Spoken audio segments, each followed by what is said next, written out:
Uh-oh. Morning, Nora. How are you? I brought some things with me this morning. Do you know what they are? Oh, they're like cleaning supplies. That's exactly right. Do you help your parents clean any? Do you have jobs that you do? What's your favorite thing? Do you like to clean some things? Some people like to clean something. What's your favorite thing to clean? I mean, like you never complain about this because you kind of like doing it. Oh, clean up your toys and things like that. So we got brooms to sweep and all kind of cleaning, mopping, Comet, all kind of things. How do you know it's time to clean a house? Everything's piled up. That's right. So here are some signs that you should know that it's time to clean house. It's time to clean house when your feet stick to the floor when you walk through the kitchen. It's time to clean house when your mother can't find you when she comes into your room to wake you up in the morning. It's time to clean house when the kids in the neighborhood use their fingers to write "wash me" on the dirt of your windows. I see people do that to cars all the time, "wash me." It's time to clean house when there are more dishes in the kitchen sink than there are in the cabinets.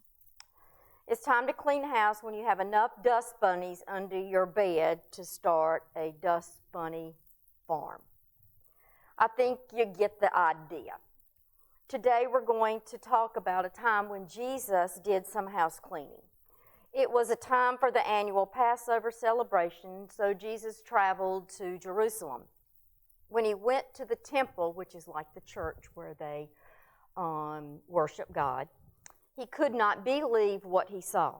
People were selling cattle and sheep and doves to be used as sacrifices in the temple. Some men were even charging people to change their money so that they could pay their temple taxes. It looked more like a flea market or a yard sale than a place to worship God. This is one of the few times that we see Jesus get really, really mad and angry. He made a whip from rope and drove the cattle and the sheep and those who were selling out of the temple.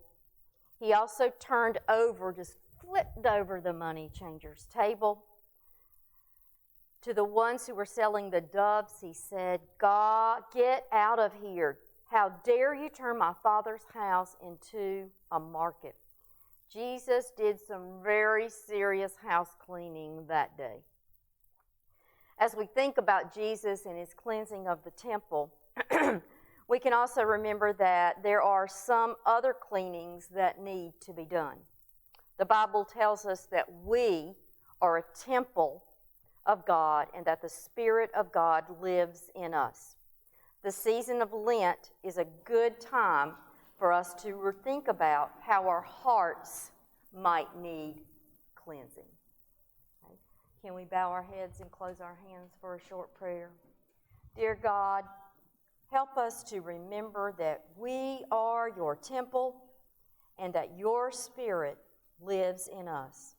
Help us to keep our lives clean and useful for service to you. And all the children said, Amen.